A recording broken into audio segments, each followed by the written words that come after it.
So there's a new book on the market called It's Even Worse Than It Looks. It was written by Norman Ornstein, and he has become a leading finger pointer.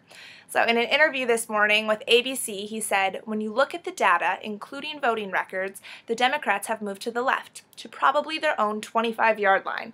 President Obama's probably around the 40, and Republicans have moved behind their own goalpost. So to continue with his cutesy football metaphor, if Obama's on the 40 and Team Democrat is on the 25-yard line, then as soon as the ball gets snapped, you'll get a false start penalty, because any Pee Wee football player knows that the quarterback can't be in front of the ball. Obama is your QB, right? Maybe that's the Democrats' plan. It's just to never hike the ball. They'll just stare at the end zone that's being protected by the GOP and be puzzled because the referee won't even let them move without a penalty. Naturally, it will be the other team's fault for not playing their confused version of football. Of course there will be penalties. Team Democrat can't even seem to get their team set up properly. Any good football team knows that the key to success is a united offense and defense. You can't be strong in one and weak in the other, or your game will be horrible.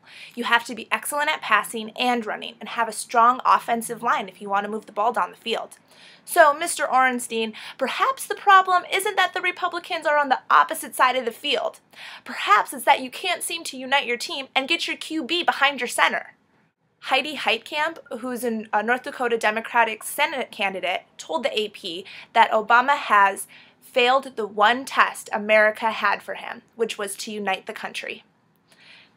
It doesn't matter if his policies have been called unconstitutional or that they've put a gridlock in the very middle of a very partisan Congress. The issue is that we aren't thinking together. The president has divided a Congress that needs a nationalistic unity to function. But since there's a problem, we still have to blame someone. And though the names Bush and Obama come to mind, perhaps the problem lies within our division. Yes, I understand it's easy for a girl to get in front of her computer and preach about working together, but this is much more serious than just a vlog. I'm nervous that our division will only draw us further apart, and we'll never get a QB that is as uniting as former presidents have been in times of turmoil. Historically, elections bring candidates to the middle. And it makes sense, because that way their policies are attractive to that massive number of moderate voters. Maybe this election is exactly what we need to get a uniting leader. So back to the idea of uniting. We can look at recent history and find that the most influential movements were all under united causes.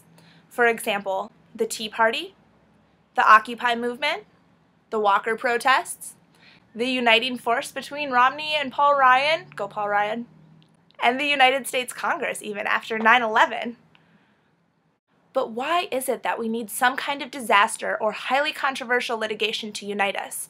Why can't we be united in the fact that no one wants the country to be in debt? Those with truly malicious intent are so far on either side of the political bell curve. Those of us in the middle of the bell curve are too preoccupied with paying bills on time to get as physically involved. Who has the time to sacrifice a perfectly good Sunday afternoon to march on your Capitol? Instead, those of us in the middle use our voice on the ballot to influence our policies. So before we start pointing fingers at each other, let's just point the finger at ourselves. Shame on us for not having more than 37.8% of eligible voters turn out to the polls in 2010. When an election rolls around, that is our time to contribute our voice. Shouting at each other does nothing to help the country. We cannot change the mind of the people on the other side of the bell curve. We can only voice our own opinion, listen to each other out of respect, and hope for that kumbaya moment when we finally get a leader that can unite us. So Wisconsin, don't forget to vote on June 5th. America, don't forget to watch the debates and choose the leader that will unite us in November. We have to live with our presidential decision for 4 years, so please, let's make sure it's a good one.